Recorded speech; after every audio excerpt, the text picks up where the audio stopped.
Palsana police સ્ટેશનની હદમાં મોજે અમલસાડી ગામે Mumbai Delhi national express way number 4 ઉપર એક ટાટા ટ્રકમાં રાજકોટ લઈ જવાતા વિદેશી દારૂના જથ્થા સહિત કુલ કિંમત ₹52,14,920ના મુદ્દામાલ સાથે ટ્રક ચાલકને ઝડપી પાડતી સુરત જિલ્લા એલસીબીના head constable Masani police sub ઇન્સ્પેક્ટરની ટીમ સુરત જિલ્લા વિસ્તારમાં પેટ્રોલિંગમાં હાજર હતી. દરમિયાન એએસઆઈ શૈલેષભાઈ માનસિંહભાઈ તથા હેડ કોન્સ્ટેબલ ચિરાગભાઈ જયંતિભાઈ તથા હેડ કોન્સ્ટેબલ પ્રહલાદસિંહ ભૂપતસિંહ નાઓને તેઓના ખાનગી બાતમીદાર થકી માહિતી મળેલ કે એક ટાટા ટ્રક નંબર RJ19GC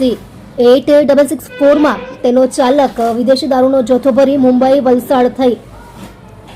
ખારેલ એક્સપ્રેસ વે થઈ વડોદરા તરફ જનાર છે અને હાલમાં ખારેલ એક્સપ્રેસ વે ટોલ પ્લાઝા પસાર કરી રહેલ છે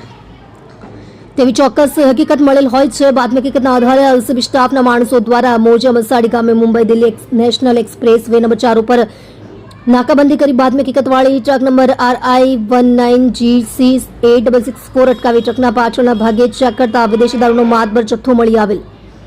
જેથી ટ્રક ચાલક વિરુદ્ધમાં કાયદેસરની કાર્યવાહી કરી તમામ મુદ્દામાલ કબજે કરી ટ્રક ચાલક તથા પકડાયેલ મુદ્દામાલ પલસાણા પોલીસ સ્ટેશન ખાતે સુપરત કરવામાં આવેલ છે. જેમાં આરોપીના ટાટા ટ્રક નંબર RJ19GC 8664નો ચાલક લાદુરામ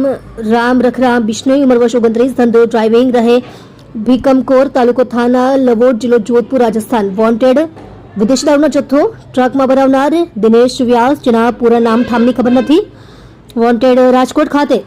વિદેશી દારૂનો જથ્થો લેવા આવનાર અજાણ્યો ઈસમ તેને વોન્ટેડ જાહેર કર્યા છે. તમે જોઈ રહ્યા છો DNY ન્યૂઝ ચેનલ રમન કૌરની સાથે.